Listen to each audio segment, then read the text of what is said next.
What's up, guys? Kimmis, along with Little Green Man from Meanwhile in the Man Cave. And what are we doing today? Well, we are doing another Marvel Premiere Collection statue by Diamond Select Toys. This is a resin statue. This is my favorite goblin from the Spider-Man universe. That is the Hobgoblin. If most of you are watching this, you're probably familiar with the Hobgoblin.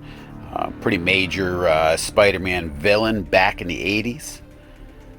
Pretty excited about this. I really like this statue because it's basically based on a John Romita Jr. version of the Hobgoblin, actually way back from his first appearance in Amazing Spider-Man 238. And this is actually the cover. This is actually a reproduction of how he looked on the cover. Like he's ripping Spider-Man's suit. I like that they actually tried to reproduce the cover. Yeah, they made a 3D recreation. Yeah. And you know I've seen there's some other Hobgoblin statues out there. I think Iron Studios does one and everything, which is basically the one that they do. It looks like a later version. Now on the box, it seems like it's just different angles of the statue, and then they give a little history of the character on there. This is again 3,000 of them are made. So it's whichever number. We actually the Green Goblin was a fairly low number. Maybe we'll get a low number. Yeah, what's it, 176 or something like that. So we're gonna pop this open, see what we got. This one definitely isn't as low as that other one. 1825 is that? Yeah, it looks like 1825 of 3,000. And it would have been amazing if it was 1885, like Doc Brown getting stuck in the Wild West. Our little Back to the Future reference there. Alright, we're going to pull this out. This should come out of the box. Let's take this out.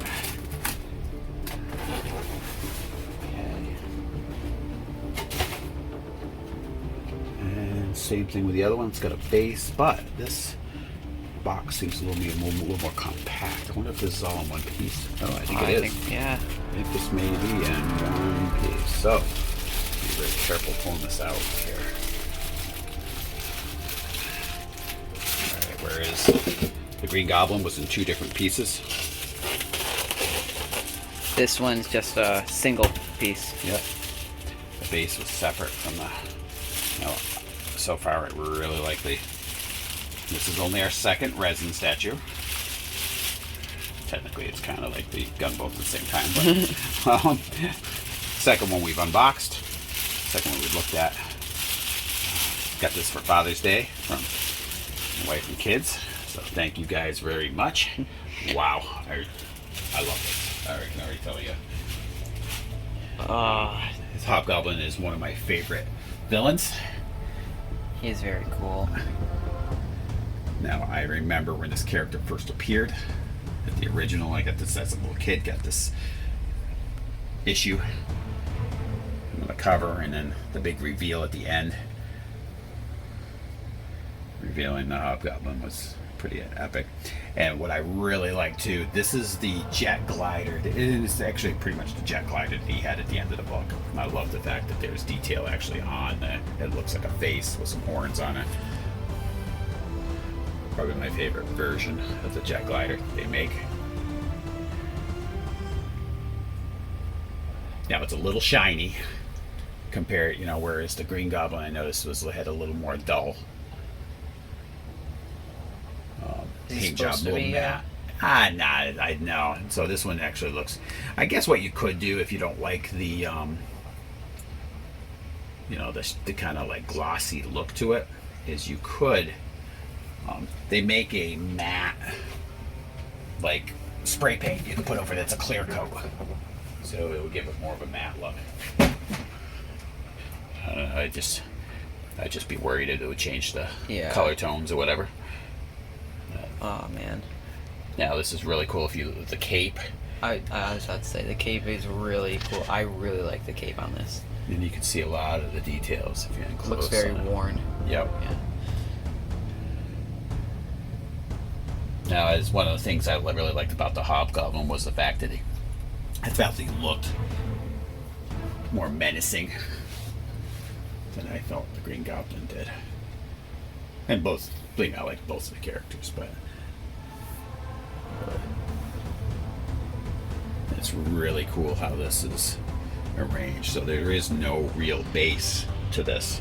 This is actually, the smoke is the base. So that's kind of a unique feature to this. I like. So now you get a little bit of orange in there.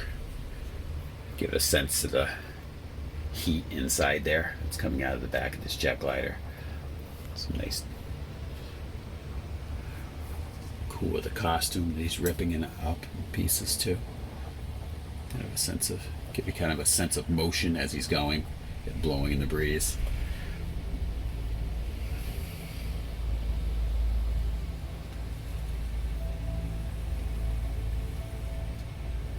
This I'm very, very happy with this.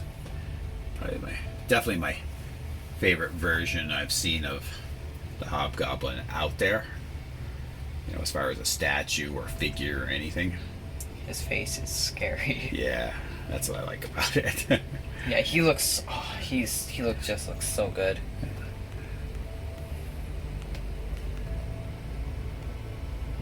Not that the Green Goblin didn't, but. This is. I like this better. Yeah, I guess it's just because it's a character. Yeah, different character, and it's a different, and Kingsley, the character, improved upon a lot of the Goblin's weapons when he came out, and the cool thing about this character back at the time too, which was just kind of the same as the Green Goblin when it came out. The Green Goblin had it. Nobody knew who the Green Goblin was when they originally brought him out either. And the Hobgoblin had framed several people. What a jerk! Yeah, and so you thought that you thought the several characters were the Hobgoblin, and then it was just some flunkies he had framed to kind of like draw the scent off of him.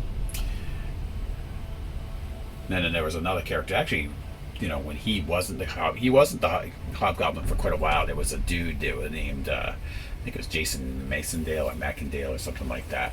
He was a mercenary who was originally the Jack-o'-lantern, and he was the Hobgoblin for quite some time. Because I guess the heat was on the Hobgoblin for a while. And Kingsley feared for his life.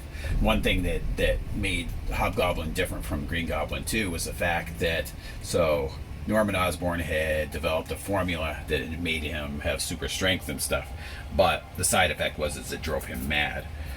Well, Hobgoblin perfected it, that serum, and made him actually stronger than the Green Goblin, and it didn't have the side effect of making him nuts. So kept his sanity. Yes, which made him a more calculating villain. But again, not a whole lot to, show you outside just the main things, how the statue looks. Well, this is kind of cool though too. Before we close out. A cool little detail with you can see that like a metal stud there where they would make this pack flex. Yes, which is kind of a cool detail they've added in there. Yeah. But anyway, I'm gonna wrap up another one of our videos. I want to thank you all for tuning in. Come back for the next episode of Meanwhile in the Man Cave. Talk to you guys later.